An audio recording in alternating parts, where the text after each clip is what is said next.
नमस्कार, आप देख रहे हैं व्हाइट रे न्यूज। बढ़ते हैं खबरों की तरफ। अलका ने सपनों की उड़ान कार्यक्रम का रखा लक्ष्य, जल्द होगी शुरुआत। बड़ी खबर भदोही जनपद से है, जहां ज्ञान स्थली ऑनलाइन क्लासेस के कंपाउंडर व जनपद भदोही से एसडीएम ज्ञान प्रकाश यादव की पत्नी अलका ने लॉकडाउन के दौरान सुस्त पड़ी शिक्षा व्यवस्था को दुरुस्त करने का जिम्मा उठाया है। हालांकि लॉकडाउन के बाद शिक्षा विभाग शिक्षा व्यवस्था को दुरुस्त करने का भरपूर प्रयास कर रही है, लेकिन श्रीमती अलका ने कहा, हम आम जनमानस की नैतिक जिम्मेदारी है कि लॉकडाउन के दौरान संस्कृत शिक्षा व्यवस्था को चुस्त दुरुस्त करने में अपना अहम महत्वपूर्ण योगदान प्रदान करे। उन्होंने कहा, ऑनलाइन शिक्षा लॉकडाउन के दौरान एक बेहतर विकल्प के रूप में विकसित हुई है, लेकिन बहुत ऐसे परिवार हैं जिनकी आर्थिक स्थिति काफी कमजोर है। ऐसे में हमारा उत्तरदायित्व बनता है उन बच्चों में शिक्षा की ललक जगाएं। लंबे समय तक स्कूल न जाने के कारण आत्मबल की कमी नजर आई है, वो शिक्षा से कोसों दूर नजर आ रही हैं। उन्होंने कहा कि आसपास के बच्चों को पढ़ाकर पढ़ी लिखी महिलाएं शिक्षा के प्रति उनका उत्साहवर्धन करने, शिक्षित समाज के निर्माण में महत्वपूर्ण भूमिका निभा सकती हैं। ऐसे लोग जो आर्थिक रूप से मजबूत हैं, उन बच्चों की मदद कर सकते हैं जो उनके प्रति भावना है और आर्थिक रूप से कमजोर हैं। कॉन्वेंट स्कूलों के बारे में बताते हुए उन्होंने कहा, आपसे आग्रह है कि अर्थ का संग्रह करें, लेकिन इसके साथ साथ आसपास की प्रति भावना, छात्रों को शिक्षित करने वाली आर्थिक महत्वपूर्ण योगदान दें। सेवा सरकारी नौकरी के माध्यम से की जाए। देश की सेवा करने के लिए केवल मन में देश के प्रति श्रद्धा भाव व देश की तरक्की के लिए निरंतर प्रयास करने की आवश्यकता है। एक पढ़ा लिखा और एक कुछ सोच समाज किसी भी देश की नियुक्ति ईंट है, जो विकासशील देश को विकसित देश की श्रेणी में स्थान देती है। इसी क्रम में उन्होंने जनपद की युवाओं, महिलाओं, अध्यापकों का राजनीतिक, धार्मिक, सांस्कृतिक अधिकारी वर्ग से आग्रह किया, शिक्षा से वंचित को शिक्षित करने में सपनों की उड़ान मुहिम को महत्वपूर्ण योगदान दे। भदोही से ब्यूरो चीफ विवेक कुमार की रिपोर्ट। नमस्कार, मेरा नाम अलका है और मैं ज्ञानश्री क्लासेस की फाउंडर हूँ, जिसमें ऑनलाइन क्लासेस के माध्यम से मैं बच्चों को शिक्षा देती हूँ और उनको किस तरह से पढ़ना चाहिए, और जो लोग शिक्षा से वंचित रह गए हैं, जो बच्चे हाशिए पे हैं या वंचित हैं, उनको ऑनलाइन क्लासेस के माध्यम से मैं पढ़ाती हूँ। लॉकडाउन में बहुत सारे बच्चे ऐसे थे जो शिक्षा से वंचित रहे और उनका धीरे धीरे मोरल डाउन हो गया है। मतलब वो अब पढ़ने स्कूल नहीं जाना चाहते। उनको मोटिवेट, किस तरह से उनको मोटिवेट किया जाए, किस तरह से उनको मतलब आगे बढ़ाया जाए, किस तरह से क्या बातें उनको बताई जाए या कैसे उनको शिक्षा की तरफ और अग्रसर किया जाए। जी धन्यवाद।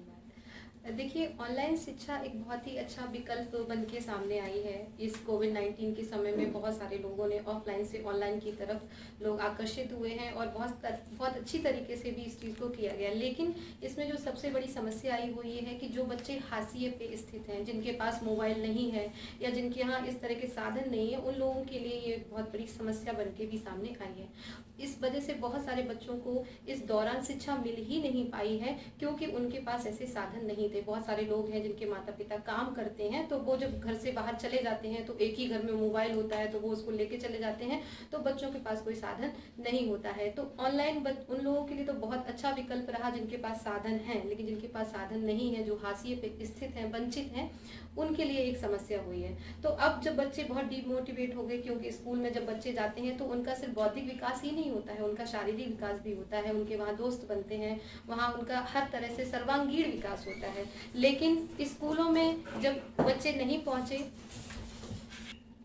तो इसलिए उस तरह के जो बच्चे हैं उनको मोटिवेट करना है, जिससे दोबारा से वो स्कूलों में पहुंचे और जो शिक्षा की हमारी पुरानी परंपरा चल रही थी वैदिक काल से, सदियों से, उसको हम दोबारा से जीवंत बनाएं और बच्चों का पूरी तरह से विकास कर सकें, जिसमें शिक्षकों का, आपके माता पिता का, अभिभावक, इन सबको मिलकर इस मुहिम को हमें शुरू करना है। मैम, एक क्वेश्चन और है कि कमजोर बच्चे जो हैं, जो आर्थिक रूप से कमजोर हैं लेकिन बौद्धिक रूप से वो प्रतिभावान हैं, तो ऐसे बच्चों को अब पैसे की कमी होती तो पढ़ नहीं पाते हैं। तो हमारे यहाँ देखा गया कि ज्यादातर जो बच्चे हैं वो कॉन्वेंट स्कूल का रुख कर रहे हैं। तो कैसे वहाँ किस तरह से जो कॉन्वेंट स्कूल के फाउंडर हैं या जो टीचर्स हैं वो किस तरह से अपना रोल प्ले कर सकते हैं, और दूसरा जो गवर्नमेंट टीचर्स हैं वो पढ़ाने के बाद जब वो खाली हो जाते हैं, स्कूल से खाली होते हैं, उनका टाइम जो खाली होता है, उसमें वो किस तरह से इन बच्चों को पढ़ाने में अपना योगदान दे सकते हैं। देखिए, एक तो गवर्नमेंट स्कूल के जो अध्यापक हैं, अगर वो थोड़ा सा स्किल्ड हो जाएं, यानी कि अगर वो थोड़ी सी ऐसी चीज़ों को सीख लें जिसके माध्यम से जो शिक्षा आज बहुत ज़्यादा डिजिटल हो गई है, तो बस उनको कुछ टेक्निक्स को सीखना होगा, तो वो कॉन्वेंट के जो टीचर्स हैं उनकी बराबरी कर सकते हैं और वो वहाँ उसी माध्यम से वो भी शिक्षा प्रदान कर सकते हैं। अब इसमें जो हमारे कॉन्वेंट स्कूलों के जो संस्थापक हैं वो वैसे ही बहुत अच्छा रोल निभा रहे हैं शिक्षा को आगे ले जाने में। बस उनसे मेरा आवेदन है इतना सा कि आप उन बच्चों पे भी थोड़ा सा ध्यान दीजिए जो आपके यहाँ 25% बच्चों को पढ़ाया जाता है फ्री ऑफ कॉस्ट या स्कॉलरशिप देके, उसी को आप थोड़ा सा ध्यान दीजिएगा और इस तरह के बच्चों की खोज करिए। जैसे हमारी जवाहर नवोदय खोज परीक्षा होती है, आप भी ऐसा ही कोई खोज कर सकते हैं। आज मैं आपको शिक्षा जगत के एक महान हस्ती से परिचित कराने जा रहा हूं जिन्होंने इस लॉकडाउन में, जिसमें शिक्षा एकदम बैकफुट पे थी, उसको आगे बढ़ाने में ऑनलाइन शिक्षा के माध्यम से बहुत बड़ा योगदान दिया। संक्षिप्त में अपना परिचय दें। जी नमस्कार, मेरा नाम अलका है और मैं ज्ञानश्री क्लासेस की फाउंडर हूँ। मैं एक ऑनलाइन संस्था के माध्यम से अपना ज्ञानश्री क्लासेस को रन कर रही हूँ, जिसमें मैं ऑनलाइन फ्री ऑफ कॉस्ट बच्चों को पढ़ाती हूँ। इस कोविड-19 के समय में जो बहुत सारे लोग शिक्षा से वंचित रह गए थे, बहुत सारी गृहिणियाँ हैं जो स्कूल तक नहीं जा पाई हैं और उनको बहुत अच्छी शिक्षा नहीं मिल रही है। गलत हो गया, गृहिणियाँ स्कूल बच्चों की बात